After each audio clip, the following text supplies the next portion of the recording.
Welcome to the deep dive. Today, we're plunging into a situation of really urgent global concern. It's just seen a dramatic escalation literally hours ago. That's right. June 29th, 2025, mass evacuation orders just issued for really densely populated parts of Gaza City and Jabalia. And the warnings are incredibly stark, talking about intensifying military activity and chillingly lethal consequences for people who don't leave. Exactly. So what we're going to unpack today, it's more than just headlines. It's a look at how human suffering, geopolitics, and international law are all crashing together right now in Gaza. Yeah, our mission here is to try and pull out the most crucial insights from, well, quite a stack of information we've gathered for you. We've looked at detailed human rights reports, Human Rights Watch, for example. And direct news from agencies like AP, Middle East Monitor, plus analysis from Newsweek, and, historical context from places like Wikipedia, a broad range. So the goal is to help you understand what's happening right now to people on the ground, the legal side of things, the history. Yeah.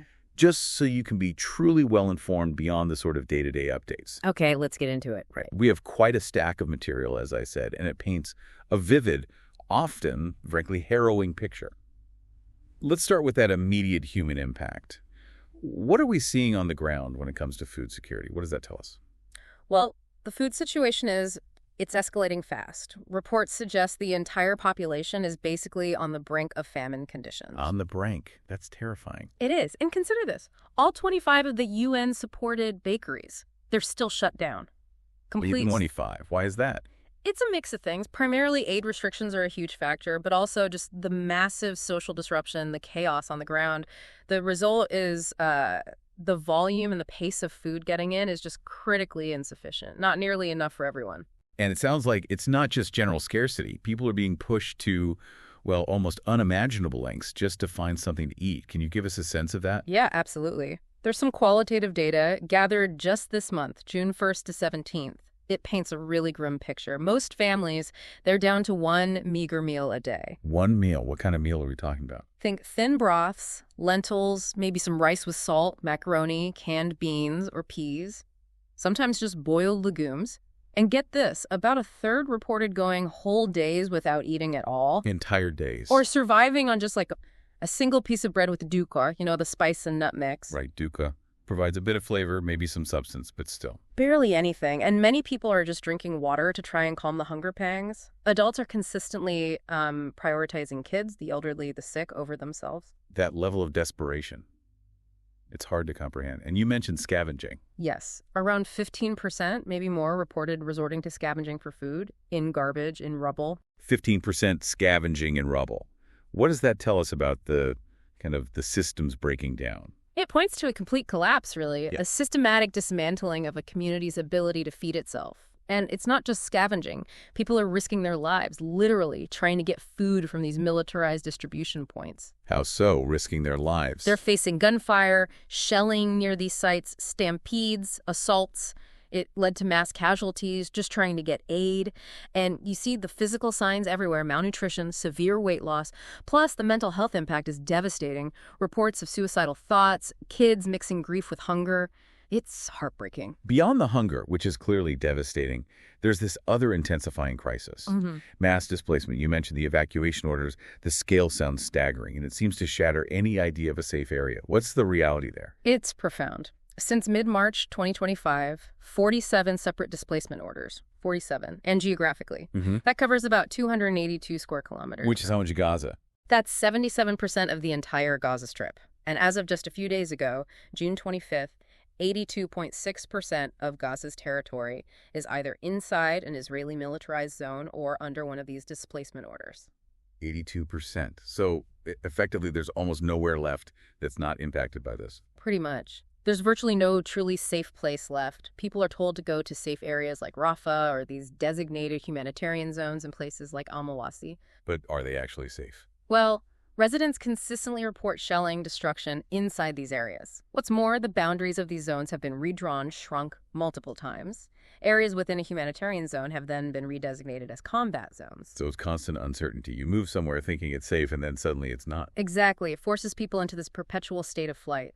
Often with no real choice, they flee to already overcrowded areas, maybe relatives' homes. We're hearing about dozens of people, many children, crammed into tiny spaces. Severe overcrowding. And the mental toll of that. Constant fear, constant movement, witnessing awful things. It must be immense. It creates this state of profound trauma. The constant threat, seeing violence, the sheer precariousness of where you'll sleep tonight. It leads to deep distress, fear, reports of suicidal thoughts, as I mentioned. Just awful. And kids, they just express wishes for the war to stop, to go home, have food, have water, simple things.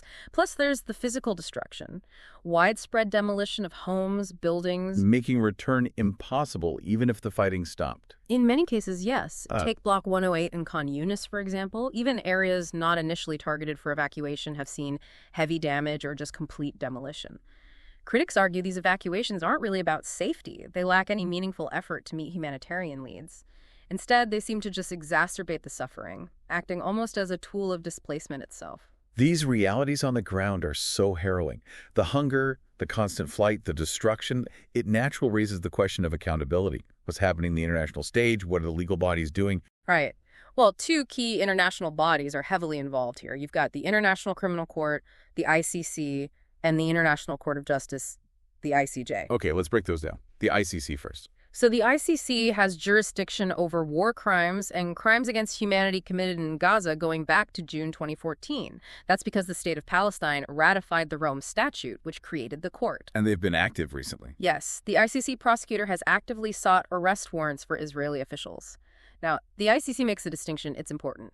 Deportation is forcing people to another country. Forcible transfer is displacement within your own country's borders. Both can be crimes against humanity if they're unlawful and systematic. And there was major news on this. Big news. Just last November, actually, the ICC did issue those arrest warrants, specifically for Israeli Prime Minister Benjamin Netanyahu and his former defense minister, Yoav Gallant. The charges relate to alleged war crimes and crimes against humanity in Gaza. Okay, so that's the ICC focusing on individuals. What about the ICJ, the International Court of Justice? The ICJ is different. It deals with disputes between states, and right now Israel is facing a case at the ICJ alleging genocide in its conduct of the war in Gaza. So two separate but major legal fronts. Individual criminal responsibility at the ICC and state responsibility regarding the Genocide Convention at the ICJ. Exactly. Two distinct but obviously related processes underway. Now, this whole situation, it doesn't exist in a bubble, does it? It's deeply tied into wider geopolitics. The U.S. especially has a long and, let's say, complex history in the Middle East. How do those U.S. foreign policy dynamics kind of shape the region and impact what's happening now? Oh, absolutely. U.S. involvement ramped up significantly after World War I, driven by a few key interests, really. First, oil access. That became increasingly vital as the U.S. shifted from being a net exporter to a net importer. Think agreements like the Anglo-American Petroleum Agreement back in 1945. Oil, right. What else? Then, during the Cold War, Soviet containment was huge. The Eisenhower Doctrine in '57, offering military and economic aid to counter Soviet influence, that's a prime example. And, of course, the relationship with Israel. A cornerstone, really, since Israel's formation in 1948. The U.S. designated Israel a major non-NATO ally, provides massive amounts of military aid. It's often seen as a key strategic foothold. You might remember former Senator Jesse Helms famously called Israel America's aircraft carrier in the Middle East. Quite a phrase. So decades of strategic interests shaping the landscape. How does that history play into current U.S. priorities, especially given some strained relationships we hear about? Well, U.S. influence, while maybe reduced a bit since the Arab Spring, is still very substantial. Officially, current priorities include trying to resolve the Israeli-Palestinian conflict and limiting the spread of weapons of mass destruction with a big focus on Iran. And historically, the U.S. hasn't shied away from intervention, has it? No. There's a history of covert actions, Syria in '49, Iran in '53, with Operation Ajax and larger military operations like the Gulf War in '91, interventions in Yemen, Libya, Syria more recently. The U.S. maintains key alliances, Saudi Arabia, Turkey, Qatar, Jordan, Egypt, but obviously has very hostile relations with others, like Iran and Syria. That brings us to a really crucial relationship, the U.S. and Saudi Arabia. Historically close, but facing real challenges now, right? How do those tensions affect the bigger picture, including Gaza? Yeah, that relationship is definitely strained. Human rights concerns are a major factor, especially after that U.S. intelligence report in 2021 linking the Saudi crown prince to Jamal Khashoggi's assassination. That caused a huge fallout. It did. And groups like Human Rights Watch keep highlighting the use of U.S.-made bombs in attacks in Yemen, targeting civilians, killing children, which they argue violates laws of war. This puts pressure on the traditional arms deals, even though huge agreements like one for $115 billion in 2017 still happen. There's growing pressure, though, to end support for the Saudi war in Yemen. Beyond human rights and arms deals. Geopolitics and oil, again. A major point of tension was Saudi Arabia refusing U.S. requests to boost oil production, especially after Russia invaded Ukraine. Instead, they actually coordinated with Russia to cut OPEC output. Which didn't go down well in Washington. Not at all. And add to that, Saudi Arabia openly hosting China's leader Xi Jinping, signing a comprehensive strategic partnership agreement. It's a clear signal they're pursuing a more independent path, defying the U.S.'s sort of China containment policy. So how does that impact U.S. leverage in situations like Gaza? It complicates things significantly.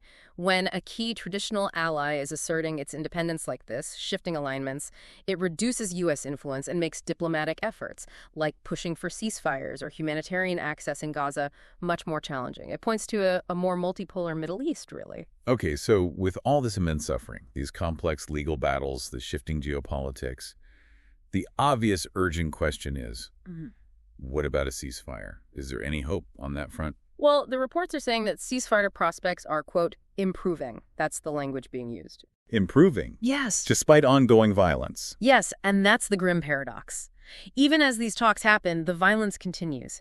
Just overnight and into Saturday, reports of at least 72 people killed across Gaza, including, tragically, a family with 3 children in a tent camp near Khan Yunis in Mawasi, one of those supposed safe areas. That's awful. Yeah. But there are signs of diplomatic movement. There are. U.S. President Donald Trump said on Friday he thinks there could be a ceasefire agreement within the next week. He said, "We're working on Gaza and trying to get it taken care of, and I think it's close." Trump expressing optimism. Anyone else involved in talks? Yes. Israeli Minister for Strategic Affairs Ron Dermer, he's expected in Washington next week. Talks are planned on a Gaza ceasefire, but also Iran and other issues. Okay, so high-level talks happening. But is everyone sharing Trump's optimism about timing? Apparently not. Reports suggest Israeli officials actually involved in the negotiations don't quite share that view on how fast a deal could happen. And a senior Hamas official told the BBC the progress was elusive. What are the main sticking points, as far as we know? The hostages. The hostages are central, absolutely. Around 50 are still believed to be held in Gaza from the October 7th attacks. Hamas has said repeatedly they'd free all hostages, but only in exchange for a complete end to the war. And Israel's position. Prime Minister Netanyahu insists the war only ends once Hamas is, quote, disarmed and exiled, something Hamas rejects. The IDF Chief of Staff, Lieutenant General Zamir, stated the goals of their current operation, Gideon's Chariots, are the return of the hostages and the defeat of Hamas. So, fundamentally different end goals right now. Seems that way. From Hamas's side, Bassem Naim, a political bureau member, accused the Israeli response of seeking to entrench the occupation and perpetuate policies of killing and starvation. And all this against the backdrop of just staggering casualty figures. Truly staggering. The Gaza Health Ministry's latest figures cite over 56,000 Palestinians killed since the start of the conflict, more than half women and children. And that includes over 6,000 killed just since the last ceasefire ended. So let's try and pull this together. We've taken a deep dive into this severe humanitarian crisis. The hunger, the mass displacement, the shattering of safe zones. We've looked at the international legal machinery, grinding away the ICC, the ICJ trying to establish accountability. We also dug into the deep roots and current tangles of U.S. foreign policy in the region, how its interests and shifting alliances, like with Saudi Arabia, really shape the dynamics on the ground. And finally, we touched on the search for a ceasefire.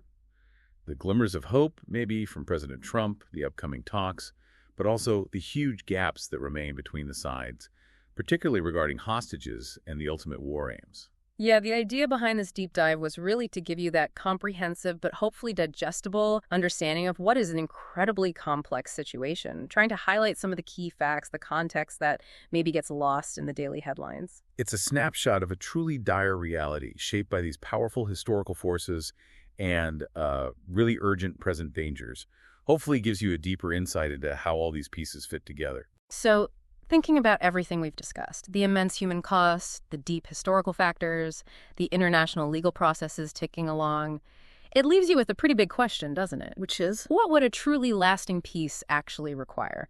Beyond just a temporary pause in fighting, a ceasefire. And maybe, how does the responsibility of the international community change, or how should it change when faced with challenges this persistent, this devastating? Something to think about.